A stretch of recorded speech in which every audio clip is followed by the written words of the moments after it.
Buenas tardes, hablábamos ayer de las campanas, ese instrumento de comunicación ciertamente antiquísimo, pero que tuvo que esperar a ser adoptado por la Iglesia para adquirir ese carácter de sacralidad con el que se ha convertido en santo y seña, nunca mejor dicho lo de seña, de nuestra liturgia. Pocas veces la señal emitida por las campanas resulta tan gozosa como cuando se la hace coincidir con la señal emitida por una fumata blanca. Estamos ante el anuncio de que la cristiandad ya tiene nuevo papa. Pues bien, a todo ese proceso que desemboca en la elección del nuevo obispo de Roma vamos a dedicar el espacio de hoy. El término cónclave designa la reunión extraordinaria del colegio cardenalicio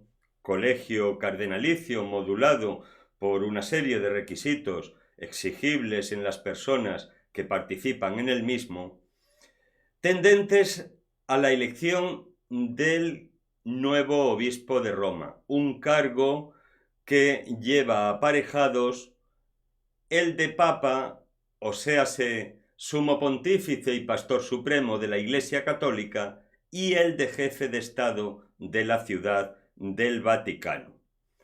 El término cónclave deriva del latín conclavis, bajo llave, y hace referencia a las rigurosas condiciones de reclusión y de aislamiento a las que se someten los cardenales electores que participan en el mismo, condiciones tendentes a evitar cualquier contaminación procedente del exterior que bien pudiera condicionar su voluntad a la hora de optar por un candidato o por otro. Este sistema de encierro es muy antiguo, se conoce desde al menos el año 1274, Concilio de León, y en épocas relativamente recientes ha sido flexibilizado, aliviado considerablemente por la Constitución Apostólica de 1996, siendo pontífice San Juan Pablo II, Universi Dominici Gregis, la cual constituye la normativa vigente aplicable a la sede apostólica vacante y a la elección de nuevo pontífice. Tras la promulgación de esta norma, los cónclaves sucesivos no se van a ver sometidos a este aislamiento extremo, sino que se permitirá a los electores residir en la casa de Santa Marta, eso sí, cuidándose mucho de cualquier contacto exterior que pudiera infectar el proceso de elección del nuevo pontífice. A diferencia de lo que ocurría en épocas pasadas, cuando se habilitaban en el interior de la Capilla Sixtina o en las estancias aledañas una serie de habitáculos para que pudieran permanecer en ellos los participantes en el cónclave.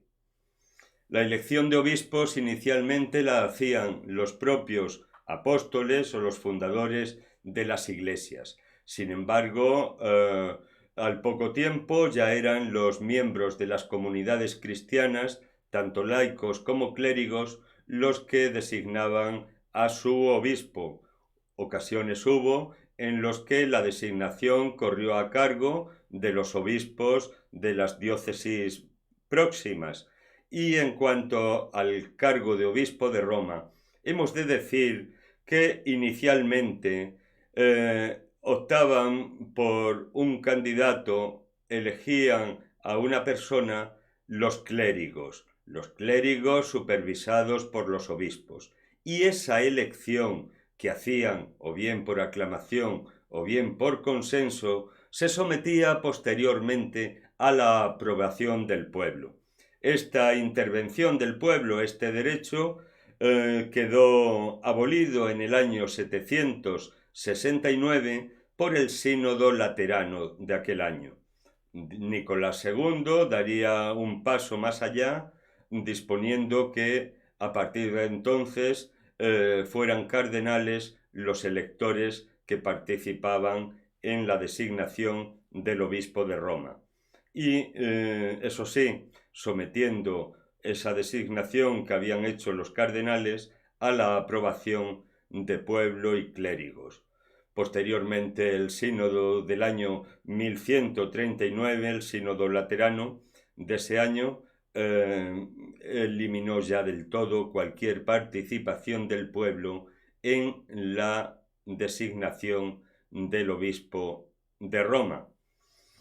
Dicho esto, hemos de decir a continuación que la sede apostólica puede quedar vacante o bien por el fallecimiento del pontífice o bien por la renuncia del pontífice a su cargo, un caso ciertamente raro en la historia de la Iglesia, pero que se ha dado muy recientemente en la persona de su santidad Benedicto XVI. Lo habitual es que se produzca la sede apostólica vacante por el fallecimiento del pontífice. Hay una situación de interregno hasta la elección de nuevo papa en la que la autoridad suprema de la Iglesia recae sobre el cardenal Camarlengo.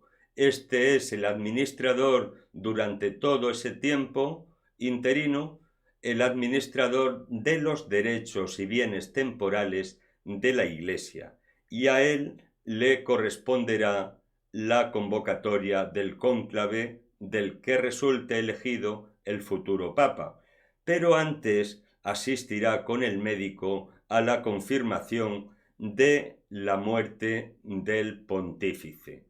El médico, tras comprobar la ausencia de constantes vitales en el obispo de Roma, certifica su muerte. Y el cardenal Camarlengo golpea por 3 veces consecutivas al tiempo que le llama por otras tantas veces por su nombre de pila, golpea, decíamos, la frente del difunto con un martillo de plata que tiene el mango de marfil. Viendo que no responde el pontífice, es cuando pronuncia vera papa mortus est, realmente el papa está muerto, y procede a despojarle del anillo del pescador o piscatorio. Este anillo de oro macizo se elabora con el metal procedente del anillo del pontífice anterior. Extrae del dedo el anillo del pescador con objeto de inutilizarle, puesto que en la antigüedad tenía la función de sello. Con él se autentificaban en el lacre los documentos pontificios, tales como bulas, por ejemplo. Actualmente es un símbolo de poder en el dedo del obispo de Roma, del pontífice, de su santidad, y se le daña. Con el martillo se procede a dañarle con objeto de que el metal resultante del mismo, previa una fundición, dé lugar al anillo del siguiente papa. Este anillo lleva un relieve en el que figura la persona de San Pedro como pescador, con una caña y en una barca, y le suele circundar la leyenda del nombre del pontífice. Se procede también a la destrucción del sello de plomo, con el que, suprimida ya su función como sello del anillo, se autentican los documentos de la Santa Sede. Y hecho esto, dispone el cardenal Camarlengo de un breve espacio de tiempo para convocar el cónclave del que resulte elegido el nuevo Papa, entre 15 y 20 días.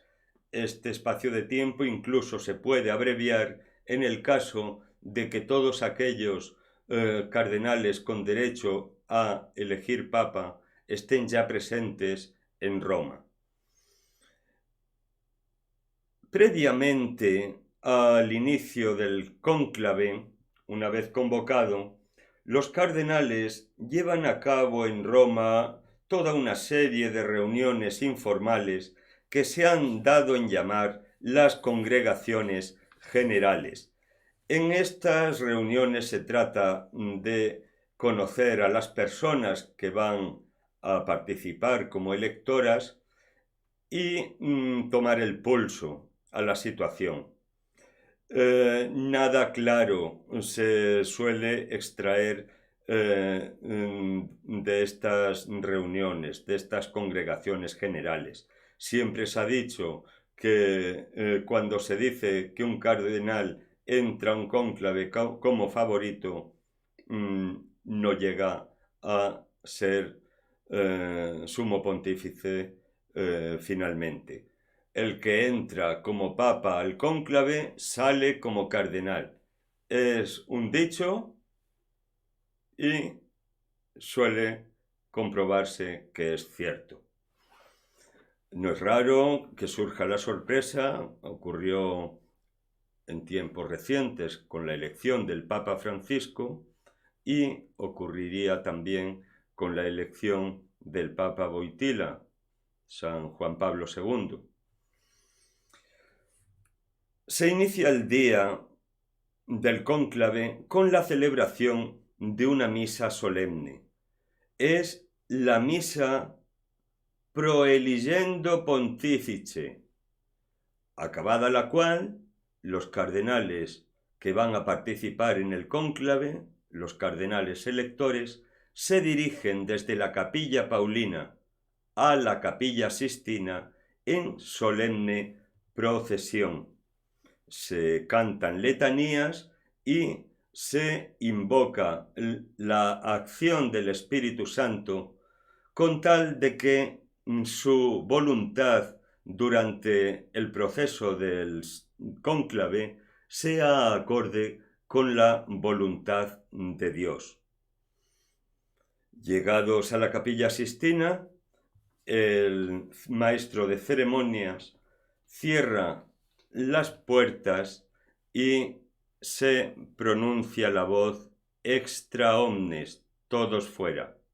Ahí comienza el cónclave propiamente dicho. Los cónclaves en el siglo XX no han excedido más allá de 4 días. Bien breve fue el cónclave del que resultó elegido Benedicto XVI, que duró 2 jornadas. Sin embargo, la historia enseña que ha habido casos bochornosos en los que se ha dilatado sobremanera la vacante de la sede apostólica.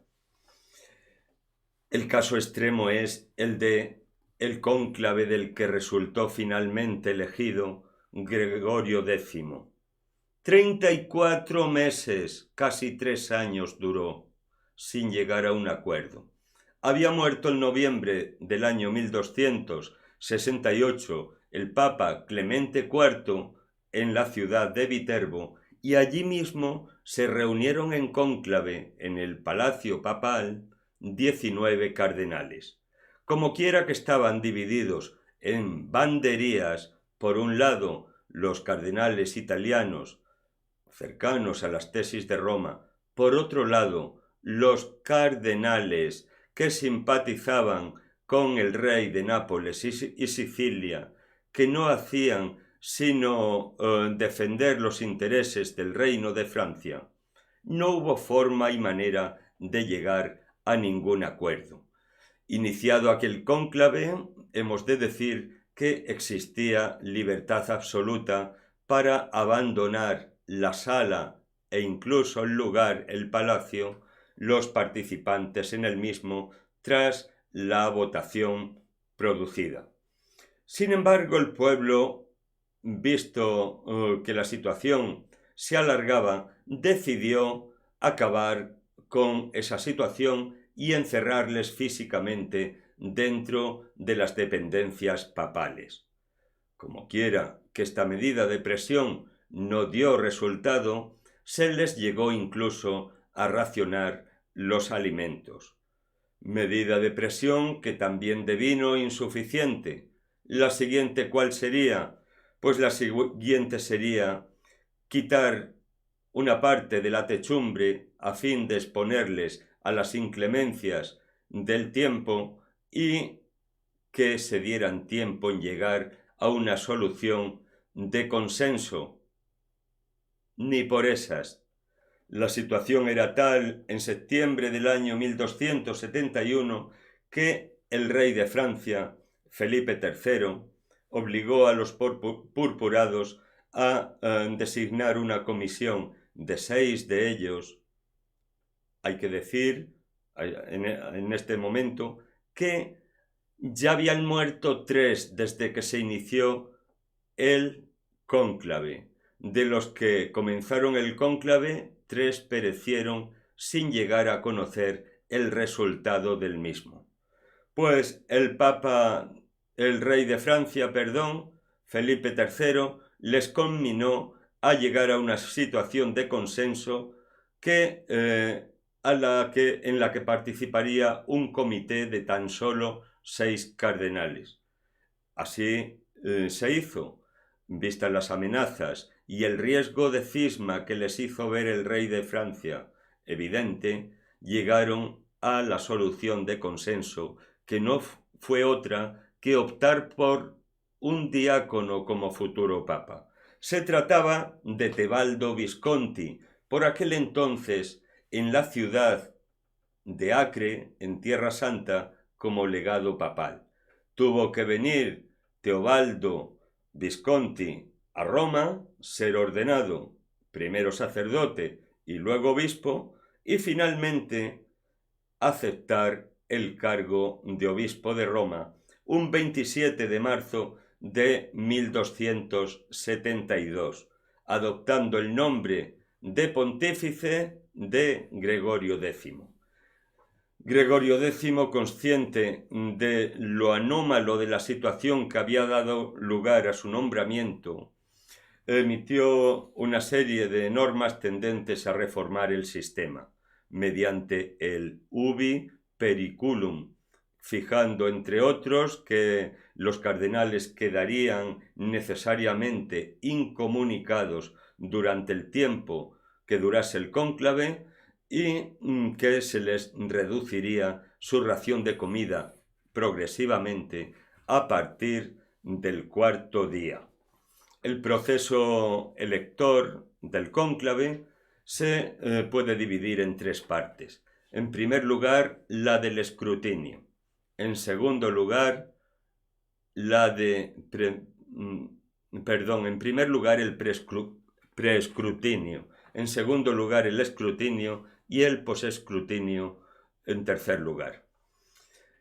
En el preescrutinio lo que se hacen es preparar las papeletas y elegir la persona de los asistentes al cónclave que se va a encargar de leerlas. En el escrutinio, emitir el voto y en el posescrutinio, recontar esos votos y quemar las papeletas.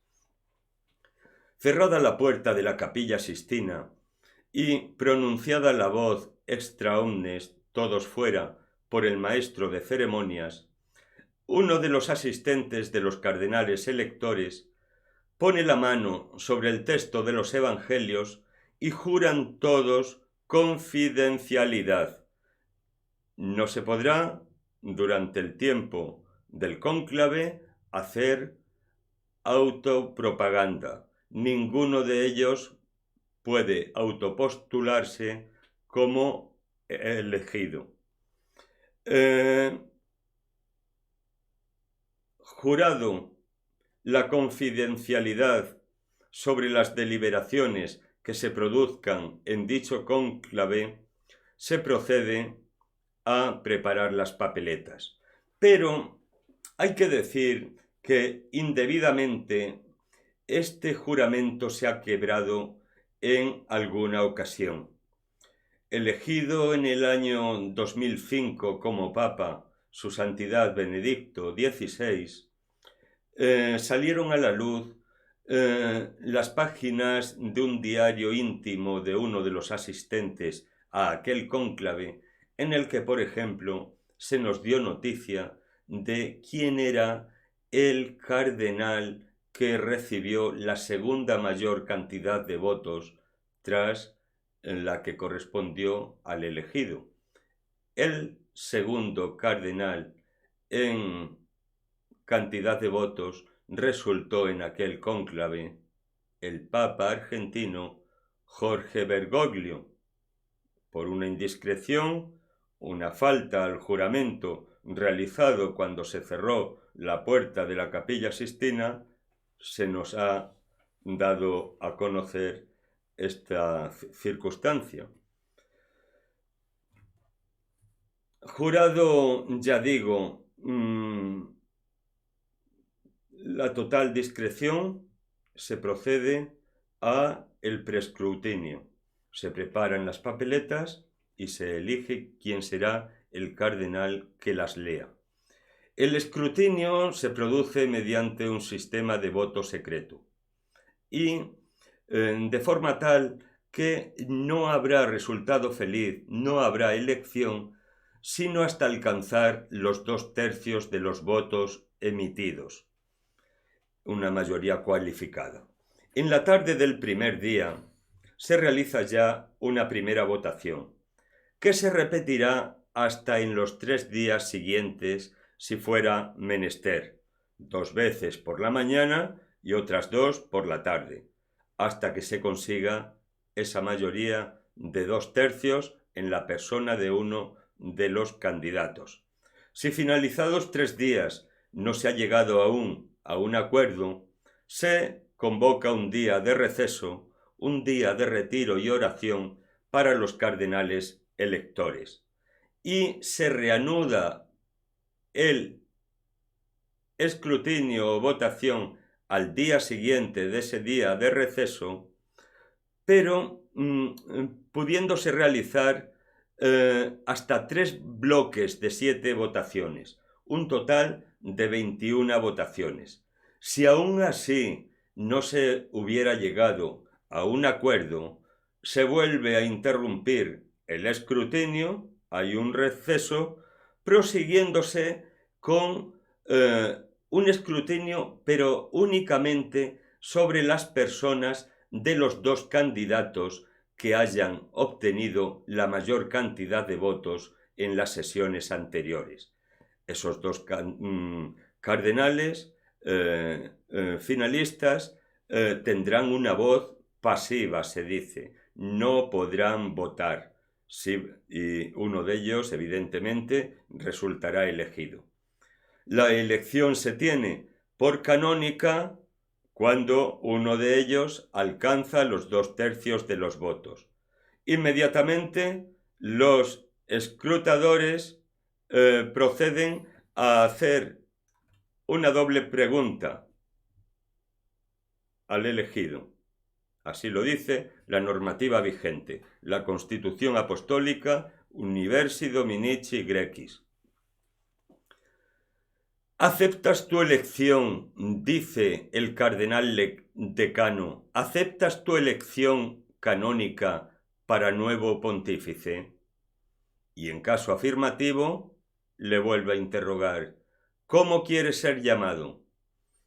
A este respecto, el elegido, que ha aceptado el cargo, pronuncia el nombre que va a llevar como obispo de Roma, como pontífice. Karol Wojtyła eligió el de Juan Pablo II, Joseph Ratzinger el de Benedicto XVI, Angelo Giuseppe Roncalli el de Juan XXIII, pero no siempre fue así. El primer papa que se cambió de nombre fue Juan II, porque entendía improcedente usar el apelativo de un dios romano, puesto que se llamaba Mercurio, para ejercer su ministerio papal. El último que usó su nombre de pila como sumo pontífice fue Marcelo II, en el año 1555. Lo cierto es que es una costumbre admitida este cambio, que en el fondo se antoja incluso de sentido común. Si hay un cambio extraordinario en la función desempeñada hasta entonces con la función que le espera, ocurrió ya al propio San Pedro. En el momento en que es elegido, cambia su nombre de Simón por el de Pedro. Pues parece una cosa lógica que se adopte un nombre distinto. Adoptado el nombre, tras haber aceptado el cargo, se procede a la quema de las papeletas de las que había resultado elegido. Esa quema se hace en una estufa de hierro. La estufa de hierro última medía 1,45 centímetros, casi 1,5 metros, y tenía en la tapa superior, hecho con incisiones, los nombres, no los nombres, los números de los meses y años en los que se había utilizado dentro de un cónclave. El primero, había sido el del cónclave de 1939, del que resultó elegido Pío XII. Actualmente se utilizan dos estufas, una para las papeletas, una para quemar las papeletas que hayan de producir humo negro, y otra para cuando las papeletas hayan de producir la fumata blanca. Tradicionalmente, en el caso de que, hecho un escrutinio, no se hubiera llegado a un acuerdo, no hubiera tenido un final feliz, no se hubiese alcanzado aún la designación de pontífice, la fumata habría de ser negra. Las papeletas se quemaban, antes se hacía con paja húmeda para lograr ese color del humo. Ahora se hace con perclorato de potasio, antraceno y azufre. Cuando el escrutinio ha dado como resultado feliz la elección del futuro papa, la fumata es blanca. Antes se hacía simplemente quemando las papeletas con la paja seca, ahora se hace, para que el color sea más evidente, con clorato de potasio, lactosa y calofonia. Es la señal de que la cristiandad tiene nuevo papa. El siguiente proceso será el de la asunción del cargo que se le viene encima. El elegido, una vez aceptado el cargo y elegido el nombre, pasa a la llamada estancia de las lágrimas, que no es sino la sacristía de la Capilla Sixtina. A mano izquierda del altar se inicia un pequeño pasadizo que termina en una estancia llamada de las lágrimas. Tal es la emoción de que ha sido testigo esa estancia. Si las paredes oyeran, algún llanto habrían escuchado. Y en esa estancia de las lágrimas le esperan al Papa electo 3 sotanas blancas, le esperan 3 pares de zapatos, le espera la estola y le espera la esclavina.